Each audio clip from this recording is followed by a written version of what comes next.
Good morning to you. I am Mark Sudduth, and here's what's up in the tropics. It is Friday, the 2nd of September, 2022. As we approach the Labor Day weekend here, kind of busy out in the tropics.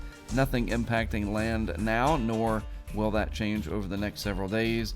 We do have Tropical Storm Danielle way up here in the high latitudes, 91L over here east-northeast of the islands, and then Invest area 94L to the west-northwest of the Cabo Verde Islands.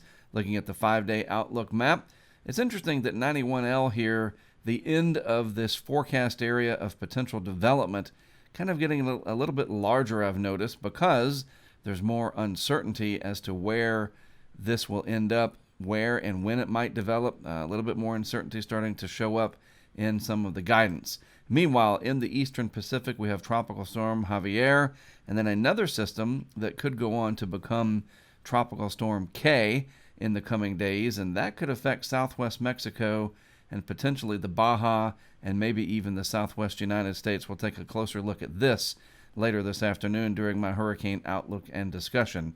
All right, satellite animation. There's Javier in the eastern Pacific. This is the next system that's going to go on to develop right there.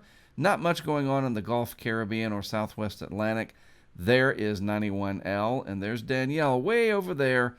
Very small tropical storm forecast to become a Category 2 hurricane before all is said and done, but a very small system, not a lot of very deep thunderstorm activity, but just enough there for this to be classified as a tropical storm. All right, the vorticity signature for all of our different features out there. You can probably point them out yourself. I've showed you this enough times that you got to be getting pretty good at it by now.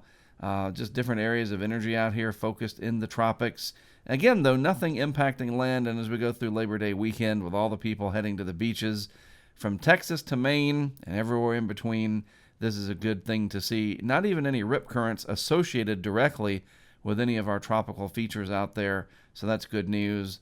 I think we can all agree with that. All right, looking at the GFS over the next 5 days, there's Danielle up in the North Atlantic. That'll hang on for several days and rack up a few ace points.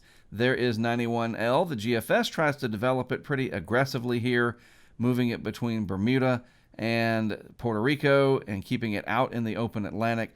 Other models are not as robust. And then you can see over on the left-hand side of the screen, there goes what would be Tropical Storm and eventually, potentially, Hurricane K in the eastern Pacific. So a pretty busy time of it. But again, I want to emphasize nothing threatening land, at least not for the time being, and let's take that anytime we can get it.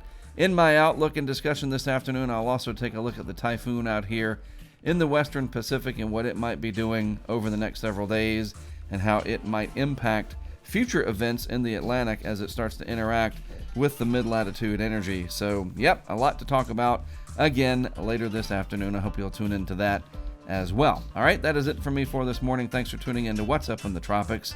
I am Mark Sudduth. I'll talk to you again later today.